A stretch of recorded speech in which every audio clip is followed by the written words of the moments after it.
What is going on, guys? It's me here back with another first Descendant video, and today we're going to be going over the Viessa builds that I've been working on the past couple of days. Now this is going to go over a really strong bossing setup centered around the Cold-Bloodedness mod, and then we're going to get into the mobbing setups, which are actually very flexible, and there's several transcendent mods you can use for that. So I'll show you guys the different options there when we get to the mobbing part of this video and do a showcase of each one. Anyways, let's not waste any time and get right into this, because this is going to be a bit of a longer one. All right, guys, and here we have the bossing setup. Now I've tried several different transcendent mods and different setups, and I'm going to show you guys some viable flex options at the end of this section here. But first I want to go over the core here. Now for your transcendent mod, you're going to want to take Cold-Bloodedness for bossing. This is just the best one by far. I've tried all the other ones and tried to make them work better, and it's just not doable. This mod is insane for bossing, so make sure you take this. Essentially what this does is whenever you pop your 2,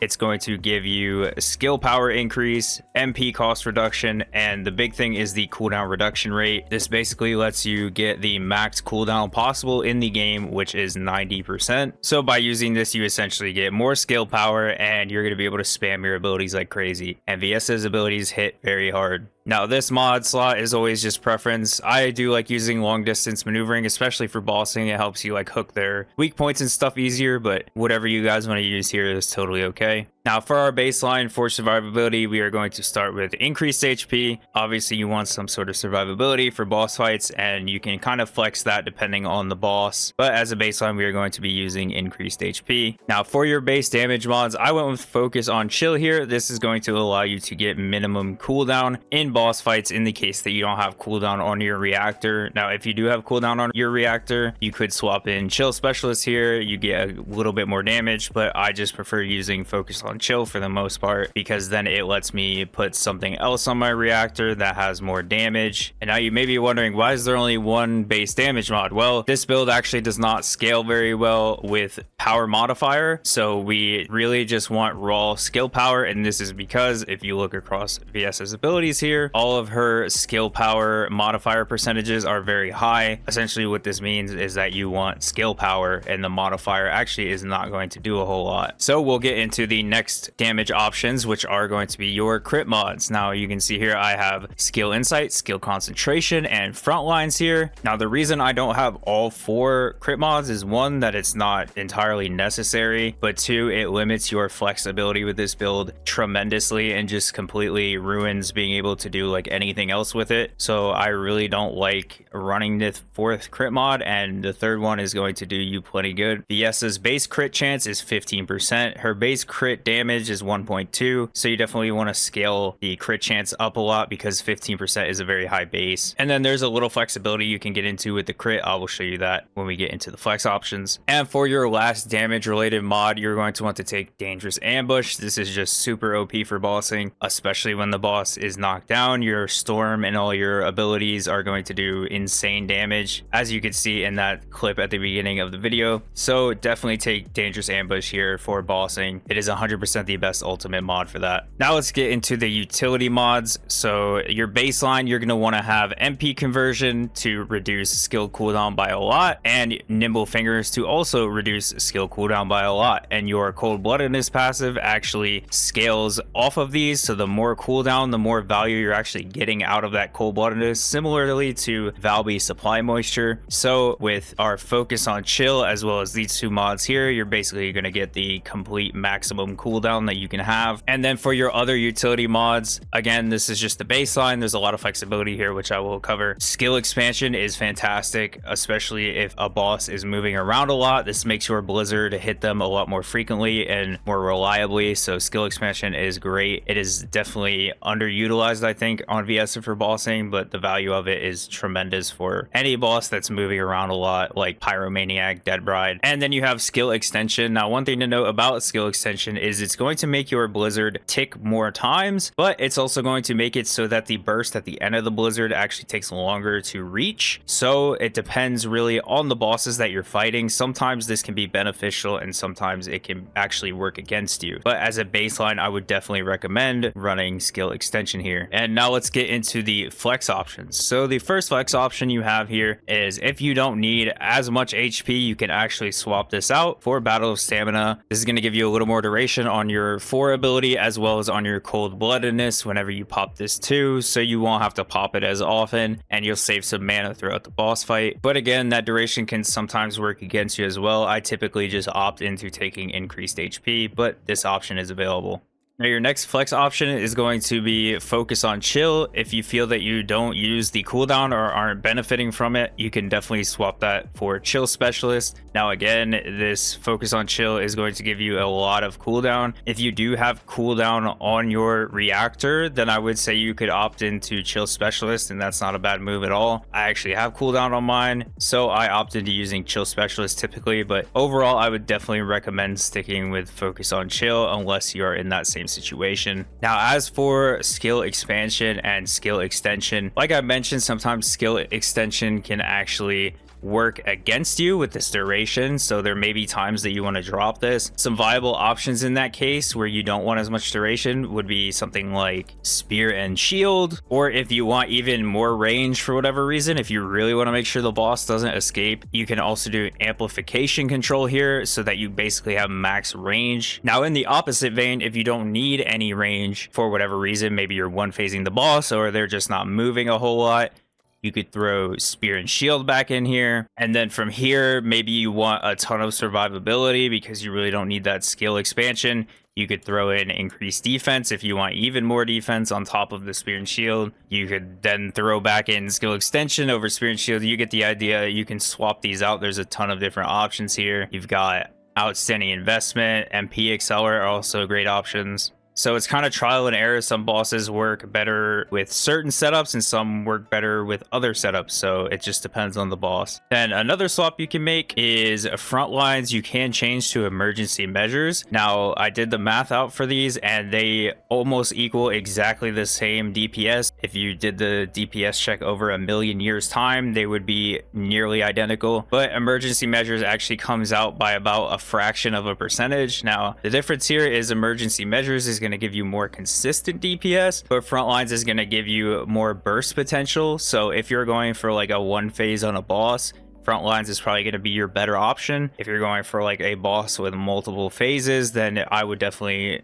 opt into using emergency measures, especially because Viessa has a really high base crit rate in the first place. And for your last swap, in the case of a very extended fight, so for example, if you're fighting Gluttony or something, you are going to take a pretty big DPS hit here, but you can actually swap out Dangerous Ambush for something like Energy Collection if the boss has ads. Essentially what this does is allows you to pick up a mana kit and you'll pretty much be full mana without having to run out of combat and relying on MP recovery out of combat. This is because we are actually reducing our max MP with MP conversion, and this mod does not scale off of our max MP like MP collector does, so it's actually super valuable and will pretty much fill up your entire mana bar. Again, don't use this unless the boss has ads that you can kill in between phases. And lastly, another swap you can make here is for focus on fusion. Now this is going to make these abilities here hit harder and give you a little extra cooldown boost, so if you need it to get to the cooldown that you want, this is definitely a viable option. Now it's not going to help your storm, and your storm is kind of the main thing that's going to blow bosses up, but if you don't have Dangerous Ambush, this is a good option to flex in. For your reactor for bossing, I would definitely recommend taking a chill tech reactor over a chill fusion reactor. Your storm is going to be the majority of your damage against bosses. It absolutely destroys them. So for bossing specifically, I would take a chill tech reactor. Now for these actual substats, the most important thing you're going to want to look for is Colossus damage. This is by far the most important thing because it scales your ability damage ridiculously similarly to Lepic. As for the other stat, if you're looking for an absolute best in slot, you're going to want to look for crit damage or crit rate. Either of those is fantastic for this build. Unfortunately, I was not able to get those rolls, so I settled with skill cooldown. But again, that let me use chill specialist over focus on chill, so a little trade-off there. Not the most ideal roll ever, but the Colossus damage roll was so high that I just settled on this for now. Now for your components, there is two viable options and they are both very strong and I like them both a lot, so I'll go through those now. The first option is the classic of the Slayer set. If you're trying to just blow up a boss in one phase, or you really want to crank damage and don't mind losing some survivability, Slayer set is the way to go here. You're going to want the 4-piece. Now, for your auxiliary power, you're actually going to want this, which is max HP and MP recovery out of combat, and this essentially lets you run away from the boss and get your mana back in the case that you don't one phase it. But I'm actually going to show you guys some tricks to getting through boss immunity mechanics really fast, so you may not even need to use this, but it's always good to have. For your sensor, you're going to want to have max MP and MP recovery in combat. For your backpack, you are definitely going to want to have defense on this. The second substat that you're going to want to look for is MP recovery modifier. Now obviously I don't have that, but that would be kind of best in slot, and that would amplify the effects of these two. So that is what you would look for if you really want to min-max this. Now this set is really annoying to farm, so keep that in mind. And then for the processor, you just basically want a shield roll just for a little bit of extra survivability. It doesn't really matter too much. The processor is by far the least important part of this, but that is kind of the only role that is meaningful on that. And for the other component setup, now this is going to give you more survivability overall. It is less damage, but it's just a lot more stable for bossing, so I actually prefer using this in almost all circumstances unless I'm trying to one phase a boss. So you're going to want a Polar Knight auxiliary power. This is going to give you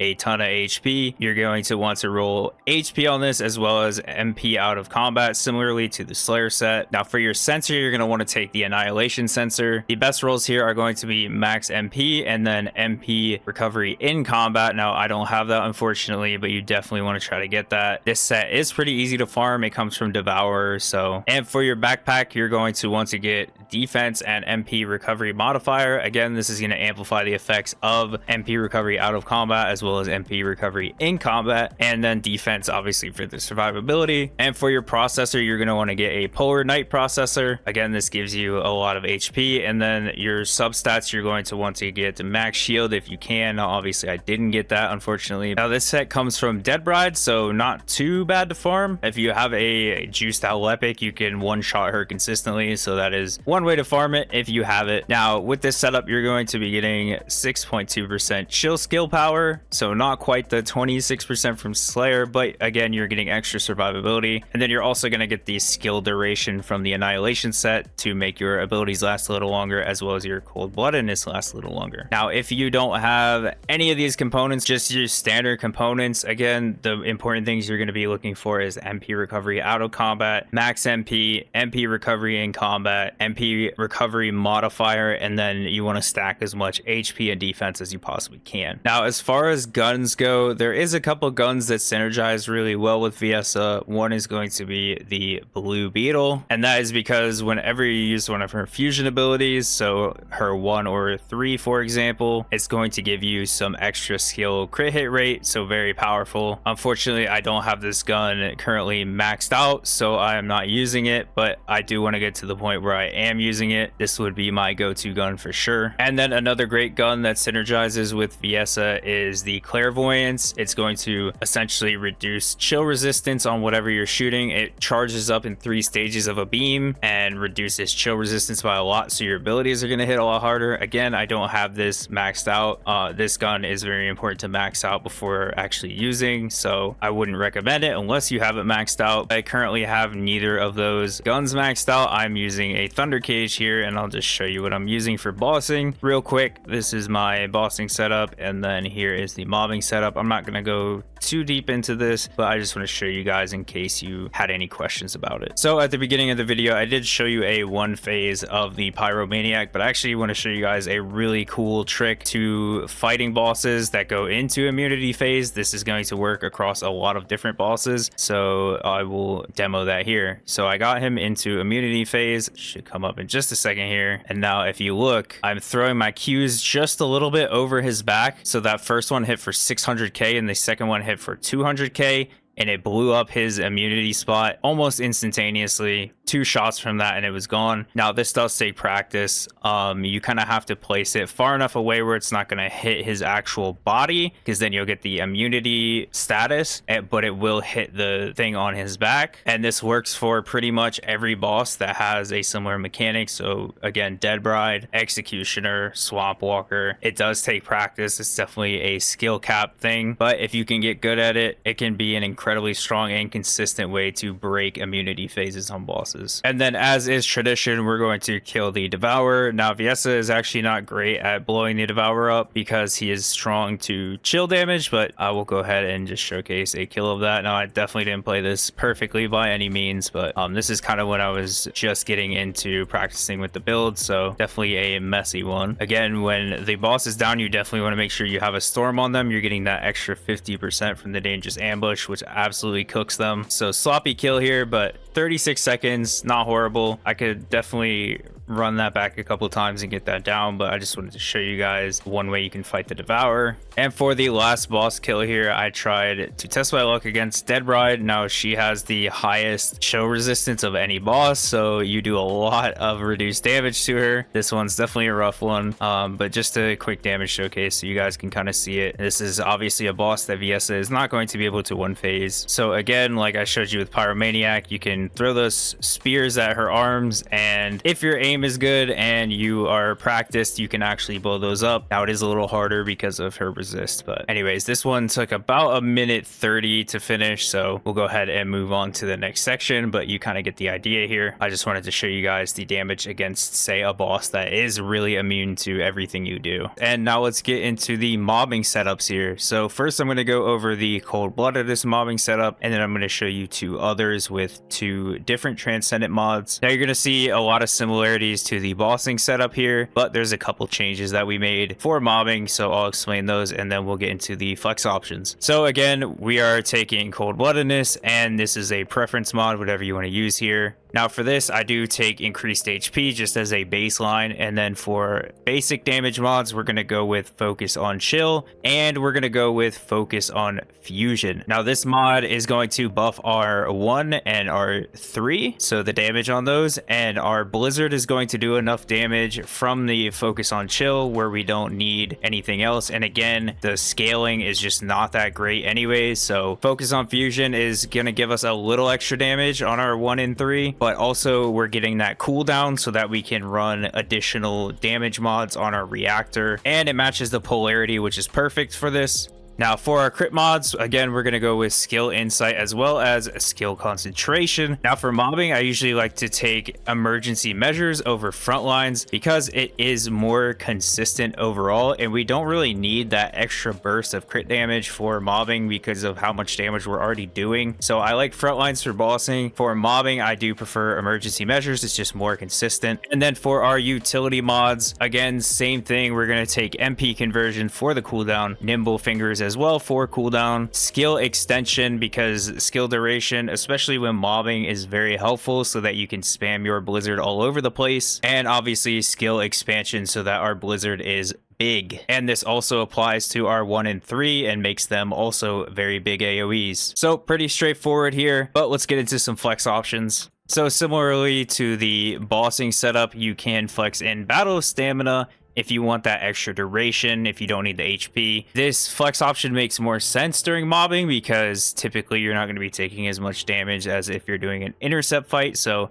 this is definitely a valid flex option here. Now, I haven't really had too many mana issues with this build, and that is why I'm running focus on fusion here. But if you are having mana issues, there's a couple options here. So the option you want to go with is kind of depending on the content that you're doing. If you're running through a dungeon and just killing stuff and not really looking back, then you'll want to replace focus on fusion with MP collector here, and that is going to help you retain your MP while you're running through and killing everything. Now, if you're doing more of a stationary farm, you're actually going to want to take energy collection here, and this is going to make it so the mana kits that you're picking up on the ground are giving you a ton more mana, almost a full mana bar. And because our MP conversion is taking away from our max mana, this actually fills the bar even more. Now that is because this does not scale with our max mana, so this is giving us a flat amount. But again, I don't really have too many mana issues with her, but try it out, see what you like. And then another swap you can make here as well, instead of focus on fusion, you could do something like dangerous ambush if you want, just for some extra damage on a lot of mobs, because they'll be taking damage from you before they can even aggro you. So this is also a valid option. You may be asking, why not Decimator? Decimator is skill power modifier, not flat skill power, so it's going to do almost nothing for this particular setup. I would not run Decimator with Cold-Bloodedness. Same thing for lethal infection. And like I previously mentioned, you can swap front lines in if you just like the bigger numbers. Again, I like emergency measures here for the consistency in mobbing, but either one works here. Now, if you have cooldown on your reactor, similarly to how I mentioned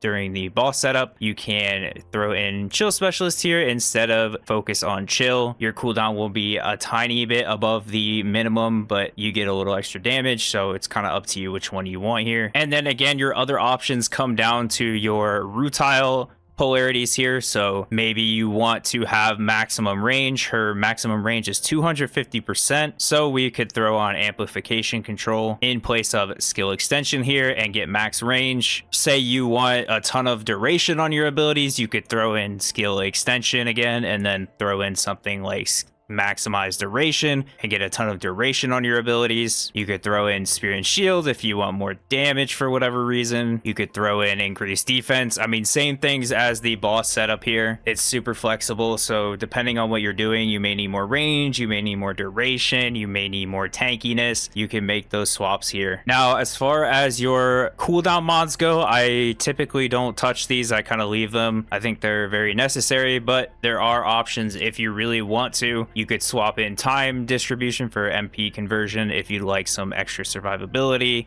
or you could throw in agony if you want. But again, I don't really touch these too much. I would not recommend replacing one of these with a mana or skill cost mod. I would just throw in energy collection or MP collector if you're having mana issues. Now, for your reactor for this build, it's not super important. There's obviously some things that are better than others. Now, you could do a chill tech reactor if you want extra damage on your blizzard, or you could also do a chill fusion reactor. This is viable for the mobbing setup. Do not do this for the bossing setup, but chill fusion is also good for the mobbing setup. Totally viable option here. And then your substats, pretty much anything that sounds good is going to work just fine for you. Crit rate, crit damage, chill power, tech power, fusion power, range, cooldown, all that stuff is going to be good. Duration, skill cost, all of it. So whatever sounds good to you, whatever you prefer. This is the mobbing setup. It's much more flexible. Find what you like and use that. And then again, for the components, I'm not going to go through every single one again here.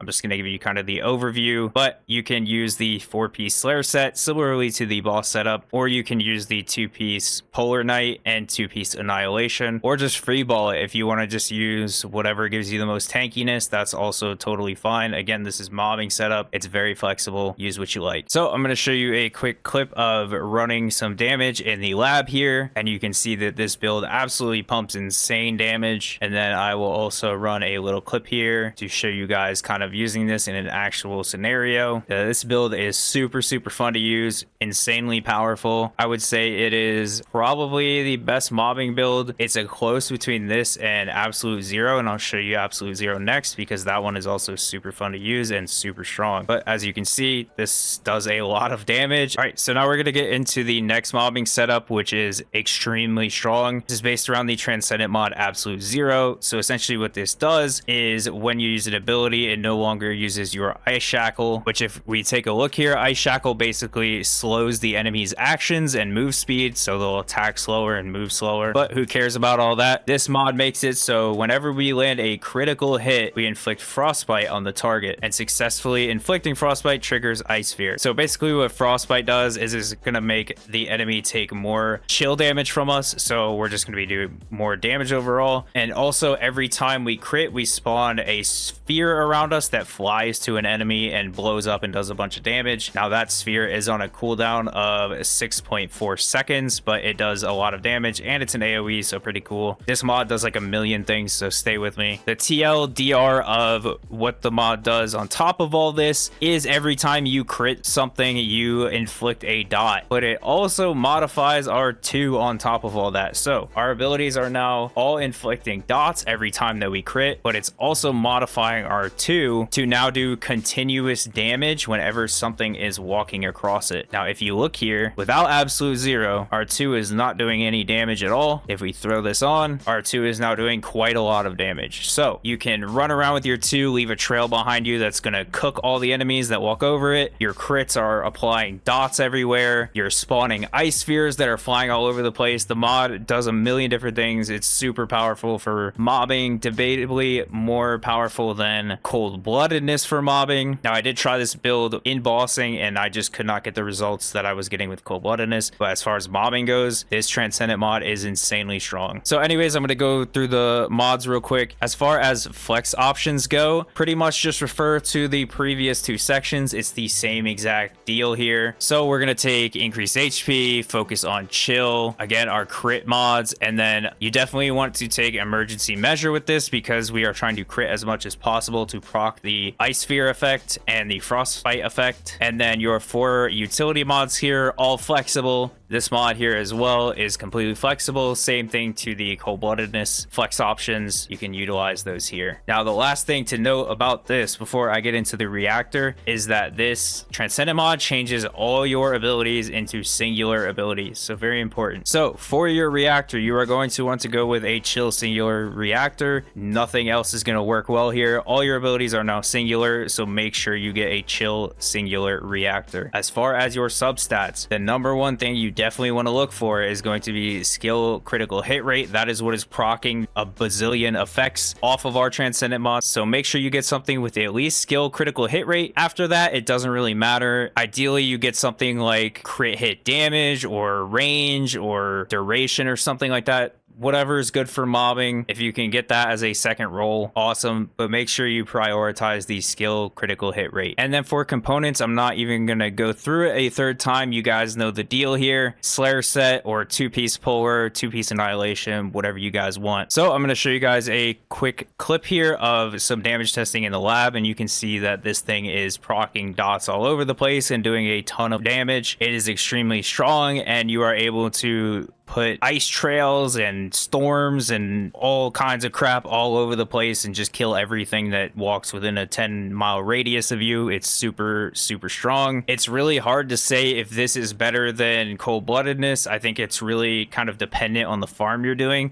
I think this transcendent mod is better for mobbing in cases where you're moving around a lot more, and I think cold-bloodedness is probably better in cases where you're more stationary. That is kind of my initial opinion of it. That may change, but that is kind of how it felt using both builds. Okay, guys, and that brings us to our last mobbing build. Now, I want to preface this by saying hypothermia feels very weak to me. I would not recommend using it over something like absolute 0 or cold-bloodedness. The polarities that we have here actually don't synergize too amazing with hypothermia, so I'm gonna slap a build on the screen here that would probably make more sense if you really want to go down that route. But again, I don't think this transcendent mod is too great. It sounded pretty good based on kind of how I read it, so I did enhance it and go and test it to its full potential and just wasn't getting very good results. So I'm not going to go through the mods in too much depth here, but I'll point out a couple things and then I'll show you guys the build in action. So the most important thing to note about this build is that it is scaling heavily off of skill power modifier rather than skill power. And the reason for this is because a lot of the damage is